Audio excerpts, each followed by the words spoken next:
Hello, welcome back in electromagnet. दोस्तों आज की इस वीडियो का टॉपिक है हमारा कि जो ट्रांसफार्मर होता है, जनरेटर होता है, या जिसको हम अल्टरनेटर भी बोलते हैं, या इन्वर्टर होता है, उनकी जो रेटिंग होती है वो वीए में क्यों होती है, केवीए में क्यों होती है, एमवीए में क्यों होती है, जबकि जो हमारी मोटर होती है उसकी जो रेटिंग होती है वो मेगावाट में होती है, वाट में होती है, किलोवाट में होती है। क्यों होती है, तो आइए जानते हैं।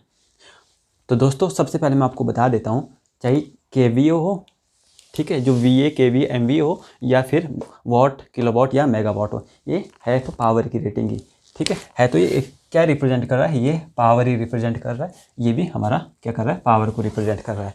लेकिन ये कौन सी पावर है, पावर को हमने कैटेगराइज किया गया है दोस्तों। क्या है, जो ये है ये अपरेंट पावर को रिप्रेजेंट कर रहा है, और ये हमारा एक्टिव पावर को रिप्रेजेंट करता है, यानी कि ट्रू पावर को रिप्रेजेंट कर रहा है।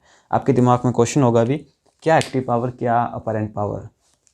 तो सबसे पहले मैं आपको बताना चाहता हूँ कि जब भी हम किसी भी इक्विपमेंट की रेटिंग लेते हैं, तो अगर हम उसका पावर फैक्टर हमें नॉन है, हमें पता है कि इसका पावर फैक्टर कितना है, तब हम उसकी जो रेटिंग देते हैं वो हम वाट में देते हैं, यानी कि किलोवाट में देते हैं या मेगावाट में देते हैं, जो कि उसकी बनती है नंबर के हिसाब से। जितनी बड़ी रेटिंग होगी तो उसके हिसाब से हम किलो या मेगा उसमें ऐड कर देंगे। लेकिन जैसे ही मतलब आपको जब पता नहीं होगा किसी भी इक्विपमेंट का, किसी मशीनरी का, कि इसका पावर फैक्टर कितना होने वाला है, तो तब हम उसकी रेटिंग जो देंगे वो हम देंगे वीए में, केवीए में, एमवीए में, अपरेंट पावर में देंगे हम उसकी रेटिंग। तो क्वेश्चन अब ये है कि अपरेंट पावर क्या है, एक्टिव पावर क्या है, और ये पावर फैक्टर है क्या। तो पहले जानते हैं, पावर का ट्रायंगल मैंने यहाँ पे बनाया हुआ है।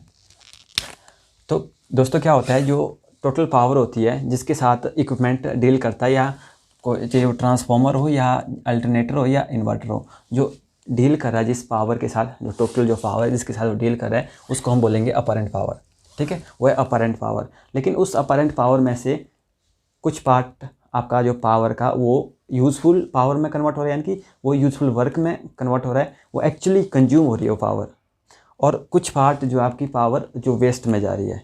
तो अपरेंट पावर टोटल पावर जिसके साथ जो आपका ये इक्विपमेंट्स जो है वो डील कर रहे हैं, उनमें से जो आपकी जो सच में जो कंज्यूम हो रही है, जो कि यूज़फुल वर्क में कन्वर्ट हो रही है, उसको हम बोलते हैं एक्टिव पावर, या ट्रू पावर, या यूज़फुल पावर, या वॉटफुल पावर। जो आपकी वेस्ट जा रही है, जो पार्ट आपका अपरेंट पावर में से वेस्ट जा रहा है, तो उसको बोलते हैं रिएक्टिव पावर, या वाटलेस पावर, या यूज़लेस पावर। तो हमें कैसे पता चलेगा कि जो हमारी जो पावर, जो टोटल जो पावर है, अपरेंट पावर है जिसके साथ इक्विपमेंट डील कर रहा है, तो उसमें से कितना पार्ट आपका कंज्यूम होने वाला है, मतलब यूज़फुल वर्क में कन्वर्ट होने वाला है, और कितना पार्ट आपका वेस्ट जाने वाला है। तो उसके लिए फिर टर्म आती है पावर फैक्टर। जो आपकी एक्टिव पावर, जिसको या ट्रू पावर बोलते हैं, या हम यूज़फुल पावर बोलते हैं, या वॉटफुल पावर बोलते हैं, उसको डिवाइड कर दीजिए अपरेंट पावर से, ठीक है। आपने कर दिया, क्या कर दिया, ट्रू पावर को डिवाइड कर दिया अपरेंट पावर से, तो आपका ये पावर फैक्टर आ जाता है। कैसे आता है, क्योंकि ये क्या है, बेस, ठीक है, ये है हाइपोटेन्यूज, ट्रिग्नोमेट्री पढ़ी होगी। तो बेस अपॉन हाइपोटेन्यूज क्या होता है, कोसाइन ऑफ द एंगल, क्या एंगल, फाई, यहाँ पे एंगल है फाई, कॉस फाई आया। तो ये यहाँ पे आया मैंने किलोवाट, इसको हमने किलोवाट में रिप्रेजेंट करते हैं। जो एक्टिव पावर होती है या ट्रू पावर होती है, यूज़फुल पावर होती है, उसको हम किलोवाट में या वाट में या मेगावाट में रिप्रेजेंट करते हैं। उसकी जो रेटिंग हम इसमें लिखते हैं, जो ये इसकी यूनिट्स है, किलो और मेगा हम उसके हिसाब से लगाते हैं, जितनी बड़ी यूनिट होगी तो उसके हिसाब से हम इसमें नंबर ऐड कर देते हैं, किलो, मेगा, गीगा, ठीक है। तो ये, और जो अपरेंट पावर है उसको हम वीए में लेते हैं, केवीए में या एमवीए में लेते हैं। तो यहाँ पे मैंने शो किया भी है, किलोवाट अपॉन केवीए, यानी कि किलोवाट ये वाला हिस्सा बेस, और हाइपोटेन्यूज यानी केवीए किलोवाट ओब्लिक केवीए आ गया आपका कोसाइन ऑफ द एंगल, जो कि फाई है यहाँ पे। और ये कोसाइन ऑफ द एंगल क्या है, हमारा पावर फैक्टर है। ये पावर फैक्टर बहुत ही इंपॉर्टेंट टर्म है, यही हमें बताता है कि आपका कितना पार्ट, जो ये अपरेंट पावर, जो आपकी टोटल पावर है जिसके साथ आपका इक्विपमेंट डील कर रहा है, फिर वो ट्रांसफार्मर हो, जनरेटर हो, इन्वर्टर हो या मोटर हो, जिसके साथ वो डील कर रहा है, तो उसका कितना पार्ट आपका वेस्ट जाने वाला और कितना पार्ट आपका एक्चुअली में यूज होने वाला है, वो कौन डिसाइड करेगा, वो करेगा पावर फैक्टर। पावर फैक्टर आपको पता लग गया है क्या होता है, active power divide by apparent power. जितनी ज़्यादा आपकी जो एक्टिव पावर होगी, यानी कि अपरेंट पावर में से जितनी ज़्यादा आपकी यूज़फुल पावर में कन्वर्ट होगी पावर, तो उतने कम आपके लॉसेज होंगे, ठीक है। जो अपरेंट पावर है ये, इसमें से जितनी ज़्यादा आपकी यूज़फुल वर्क में कन्वर्ट होगी पावर, तो उसको हम एक्टिव पावर बोलेंगे, जो यूज़फुल पावर में कन्वर्ट हो रही है। यूज़फुल वर्क क्या मतलब है? बल्ब जल रहा है, वो एक्चुअली अपरेंट पावर ले रहा है कुछ, तो उसमें से उसका भी कुछ एक पावर फैक्टर होगा, तो उस पावर फैक्टर के बेस पे वो उसका भी कुछ पार्ट वेस्ट जा रहा है और कुछ पार्ट उसका जो मेजर पार्ट है वो आपका यूज़फुल वर्क में जा रहा है, जिसको हम एक्टिव पावर बोलते हैं। जो यूज़फुल वर्क क्या हो रहा है उसमें, वो हमें रोशनी दे रहा है ना, लाइट दे रहा है, जो रोशनी दे रहा है वो है यूज़फुल वर्क। वो उस यूज़फुल वर्क को करने के लिए, उस रोशनी को देने के लिए उसने पावर कंज्यूम की है। जो उसने पावर कंज्यूम की है वो है एक्टिव पावर। या मोटर रन कर रही है, रोटेट कर रही है, तो उसको रोटेट करने के लिए जो पावर लगी है वो एक्टिव पावर है। जो आपकी लॉस में जा रही है, जिसका कोई भी काम नहीं है, जो कुछ भी काम नहीं कर रही है, वो टोटली आपकी वेस्ट में जा रही है, वो आपकी रिएक्टिव पावर। तो मेरे कहने का मतलब ये था कि जो पावर फैक्टर है वो हमें कैसे बताएगा कि आपका जो पावर है अपरेंट पावर में से कितना आपका एक्टिव पावर में जाएगा और कितना आपका रिएक्टिव पावर में जाएगा। तो पावर फैक्टर हमें वो बताता है लोड के बेस पे कि आपका जो लोड है उस इक्विपमेंट में जो कि उस पावर के साथ डील कर रहा है, तो उसमें जो लोड लगा है वो किस टाइप का लोड है, वो रेजिस्टिव है या कैपेसिटिव है या इंडक्टिव है। ठीक है, 3 टाइप के लोड होते हैं हमारे पास, रेजिस्टिव, कैपेसिटिव और इंडक्टिव। इंडक्टेंस को हम एल से रिप्रेजेंट करते हैं, तो मैंने एल लिखा है। तो क्या होता है, अगर आपका लोड रेजिस्टिव है तो उसमें क्या होता है कि उसमें ज़्यादा हम डीप में जाएंगे नहीं लोड में। तो अगर आपका रेजिस्टिव लोड है तो उस केस में आपका जो पावर फैक्टर है वो यूनिटी के आसपास होगा, उसमें आपके लॉसेज नहीं होंगे, यूनिटी रहेगा, 1 रहेगा, क्योंकि वोल्टेज और करंट के बीच में जो फेज डिस्प्लेसमेंट है वो 0 रहेगा। आपको ज़्यादा डीप नहीं जाते हम, बस आपको बताना चाहूँगा मैं कि जो आपका जो पावर फैक्टर है वो डाउन कब जाता है, वो तभी जाता है जब आपके पास ये 2 लोड होंगे, कैपेसिटिव या इंडक्टिव लोड जब होंगे। जब आपके पास कैपेसिटिव और इंडक्टिव लोड होंगे तो क्या होगा, तो आपकी जो है रिएक्टिव पावर कंज्यूम होगी, यानी कि आपकी पावर वेस्ट में जाएगी। क्यों जाएगी वेस्ट में? जब आपके सर्किट में, यानी कि जब आपका लोड जो कनेक्ट हुआ है उसमें आपका कैपेसिटिव लोड है या इंडक्टिव लोड है, तो उसके कारण क्या होगा, आपकी एनर्जी स्टोर होगी, उसमें स्टोर होगी, जिसका कुछ काम नहीं है, बस स्टोर होगी फिर कोलैप्स होगी।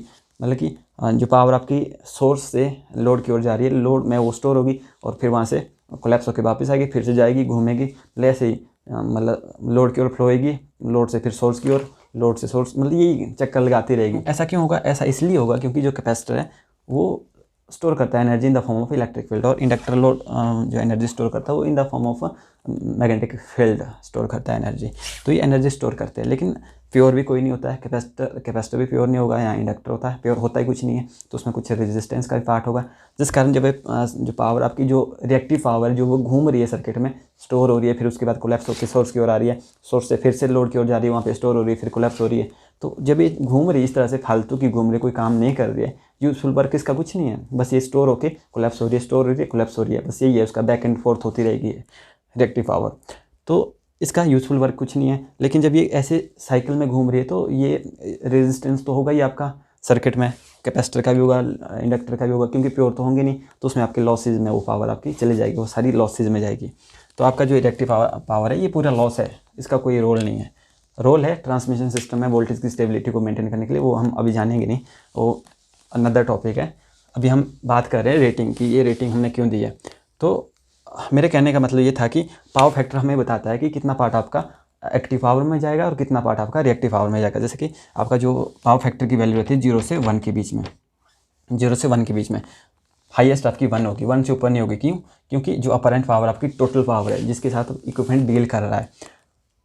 तो अगर आपकी जो लॉसेज जब 0 है, ऐसा तो होगा नहीं, 0 तो होंगे नहीं कभी भी। मान लो आपके लॉसेज 0 है, जब आपके लॉसेज बिल्कुल 0 है, मतलब रिएक्टिव पावर 0 है, ठीक है, ये आपकी 0 है, तो उस केस में जो टोटल जो अपरेंट पावर वो आपकी सारी की सारी ट्रू पावर में कन्वर्ट हो रही है, यानी कि यूजफुल वर्क में कन्वर्ट हो रही है। तो उस केस में ट्रू पावर और अपरेंट पावर इक्वल होंगे, तो 1/1 हो जाएगा, 1 आ जाएगा आपका, तब आपकी हाईएस्ट वैल्यू आएगी पावर फैक्टर की।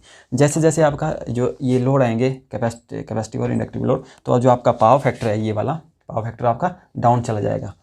तो हमें चाहिए क्या? हमें चाहिए पावर फैक्टर ज़्यादा, जो यूनिट को अप्रोच करे, यूनिटी को अप्रोच करे, तो वो हमारे लिए बेस्ट पावर फैक्टर होगा। उससे क्या होगा? उससे आपके लॉसेज कम होंगे। जितना अच्छा आपका पावर फैक्टर होगा उतने कम आपके लॉसेज होंगे। क्यों? अगर मान लो मेरे पास 0.8 पावर फैक्टर है, 0.8 का मतलब हुआ 80% और 20%। 80% आपका जो है एक्टिव पावर है, यानी ट्रू पावर है या यूजफुल पावर है, जो आपकी एक्चुअल में कंज्यूम हो रही है और जो आपकी यूज़फुल वर्क में कन्वर्ट हो रही है, लेकिन जो 20% आपका लॉस जा रहा है, जिसको हम बोल रहे हैं लॉसेस, जो उसको हम बोल रहे हैं रिएक्टिव पावर। तो अगर आपका पावर फैक्टर जैसे आप इसको इम्प्रूव करते जाएंगे तो आपके जो ये वाला लॉसेज आपके कम होते जाएंगे और ये बढ़ता जाएगा जैसे आपका ये पावर फैक्टर इम्प्रूव होगा। तो इसको इम्प्रूव करने के लिए हम कैपेसिटर बैंक यूज़ करते हैं या सिंक्रोनस कंडेंसर यूज़ करते हैं, ठीक है, शंट में। मेरे बोलने का मतलब सिर्फ आपको ये समझाना था कि एक्चुअली पावर फैक्टर होता क्या है, अपरेंट पावर क्या होती है, रिएक्टिव पावर क्या होता है और एक्टिव पावर क्या होती है। क्योंकि आपको ये पता होना चाहिए पहले कि अपरेंट, एक्टिव और रिएक्टिव पावर क्या होती है और पावर फैक्टर क्या होता है, ये आपको पता लग गया होगा आई होप। तो अब हम अपने टॉपिक पे आते हैं कि हमारा टॉपिक है कि अल्टरनेटर जनरेटर जो है, ठीक है, इसकी रेटिंग भी वीए में दी होगी या केवीए में या एमवीए में दी होगी। बात एक ही है, वीए, इसमें हमने किलो लगा दिया, मेगा लगा दिया, नंबर के हिसाब से। जैसे आपकी रेटिंग बढ़ती जाएगी तो उस हिसाब से हम नंबर इसमें ऐड करते जाएंगे, किलो 1000, मेगा फिर 10⁻⁶ ऐसे करके। और जो ट्रांसफार्मर है उसकी रेटिंग भी इसी में होती है और इन्वर्टर उसकी रेटिंग भी वीए में होती है। इसकी रेटिंग वीए में इसलिए होती है क्योंकि दोस्तों वहाँ पे हमें जो मैन्युफैक्चरर होता है जिसने जनरेटर को बनाया, उसको नहीं पता कि ये जो जनरेटर जो जहाँ पे यूज होगा, इसका पावर, इसमें जो लोड कनेक्ट होगा वो कौन सा लोड कनेक्ट होगा, वो रेजिस्टिव होगा, कैपेसिटिव होगा, इंडक्टिव होगा, कितना होगा। अगर वो इसमें कैपेसिटिव होगा या इंडक्टिव लोड होगा तो कितना होगा, उसे वो नहीं पता। जब उसको नहीं पता तो वो उसका पावर फैक्टर को डिफाइन नहीं कर सकता, जो कॉस फाई है उसको डिफाइन नहीं कर सकता। जब उनको नहीं पता कि इसका पावर फैक्टर कितना होने वाला है, पावर फैक्टर डिपेंड करेगा लोड पे। अब लोड हमें नहीं पता है, जिसने मैन्युफैक्चरर ने जब इसको मैन्युफैक्चर किया उनको नहीं पता कि इसका लोड कितना होने वाला है वहाँ पे, मतलब कि कौन सा लोड आने वाला है, इस पर कौन सा लोड कितना आने वाला है, तो उसकी बेस पे जो इसका पावर फैक्टर है वो कितना बनने वाला है। तो इसलिए तो वहाँ पे हम इसकी जो रेटिंग है वो एक्टिव पावर में दे ही नहीं सकते। जब आपके पास पावर फैक्टर डिफाइन नहीं है तो आप कैसे डिफाइन करेंगे कि एक्टिव पावर कितनी होगी और रिएक्टिव पावर कितनी होगी, आप वो डिफाइन नहीं कर सकते। तो वहाँ पे मैन्युफैक्चरर रेटिंग देगा अपरेंट पावर में, क्योंकि इससे ऊपर तो है ही कुछ नहीं। जो टोटल पावर जिसके साथ डील कर रहा है इक्विपमेंट, वो तो अपरेंट पावर ही है, तो वो अपरेंट पावर में आपकी रेटिंग देगा उस टाइम। जो मैन्युफैक्चरर जनरेटर की रेटिंग देगा अपरेंट पावर में।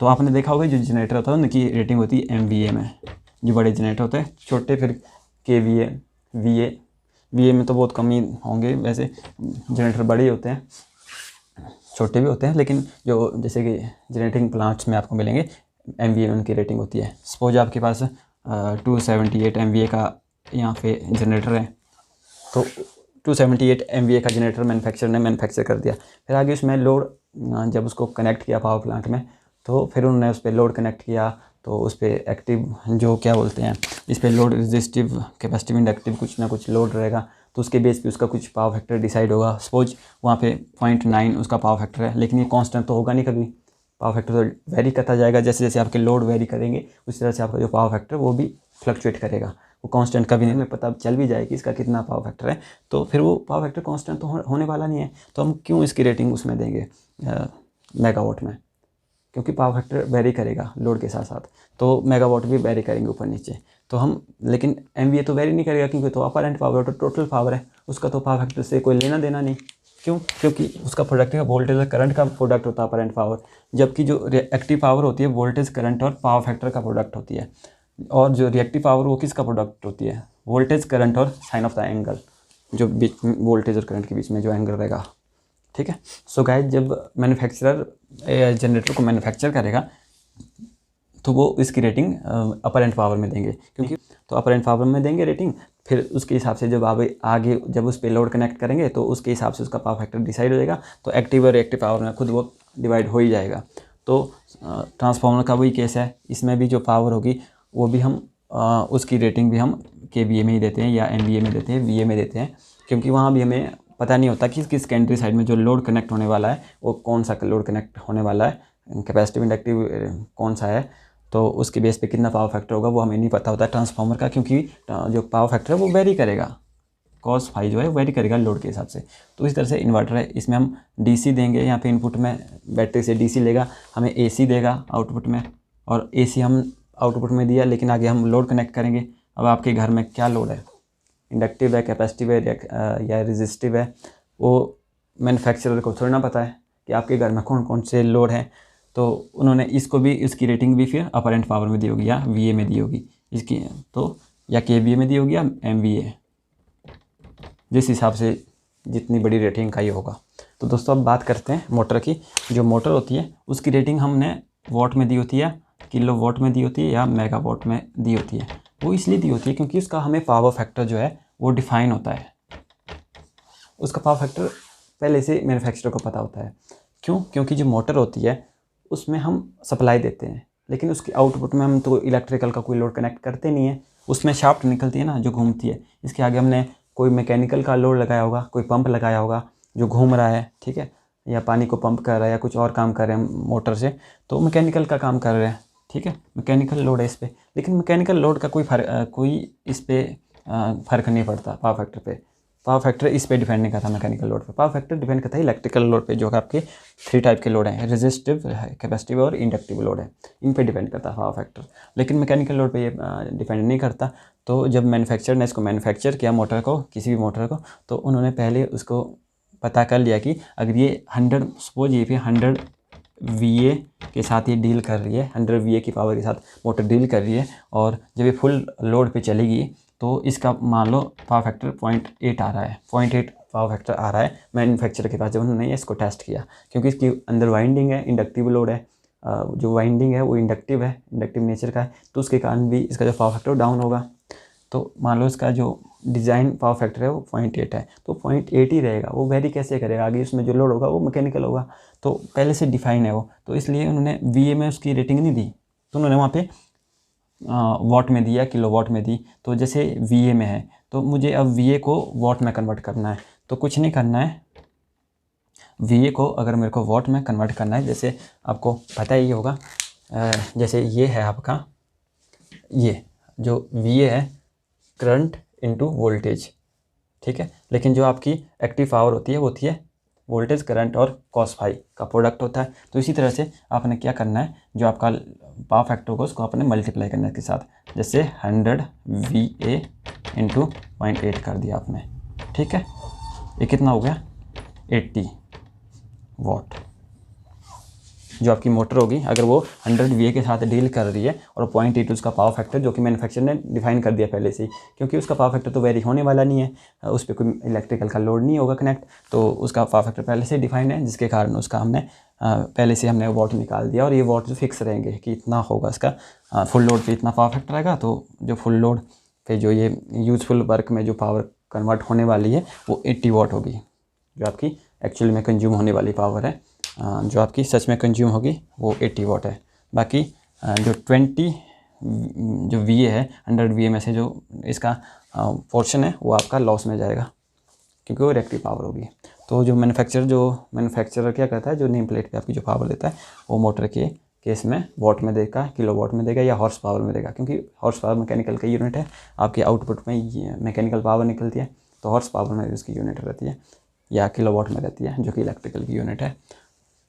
तो इस तरह से आपको, आई होप आपको ये समझ आ चुका होगा कि जनरेटर, ट्रांसफार्मर, इन्वर्टर की रेटिंग हम VA, KVA, MVA में क्यों देते हैं, क्योंकि हम उसके केस में मैन्युफैक्चरर को उसका पावर फैक्टर पता नहीं होता कि कितना पावर फैक्टर होगा उसका, तो इसलिए उसकी जो रेटिंग है वो देंगे अपरेंट पावर में, क्योंकि अपरेंट पावर से ऊपर तो कुछ है ही नहीं। जो भी फिर आगे जब लोड उस पर कनेक्ट करेंगे तो उसके बेस पे जब उसका कुछ पावर फैक्टर डिसाइड हो जाएगा, तो उस पावर फैक्टर के बेस पे उसका एक्टिव और रिएक्टिव पावर डिवाइड हो जाएगा उस अपरेंट पावर में से, क्योंकि अपरेंट पावर तो रिजल्टेंट है, ये तो रिजल्टेंट है ना दोनों का, अपरेंट पावर। तो इसीलिए आपको अपरेंट पावर में इसकी रेटिंग मिलेगी, और मोटर है उसकी रेटिंग आपको एक्टिव पावर में मिलेगी, जो कि आपकी कंज्यूम होने वाली पावर है, यूजफुल वर्क में जो कन्वर्ट होने वाली पावर है। सो आई होप आपको ये वीडियो हेल्पफुल लगी हो। वीडियो आपको हेल्पफुल लगी हो तो वीडियो को लाइक कीजिए, शेयर कीजिए, चैनल पे नया हो तो चैनल को सब्सक्राइब कीजिए। सो मिलते हैं नेक्स्ट वीडियो में, तब तक के लिए टेक केयर, टाटा दोस्तों।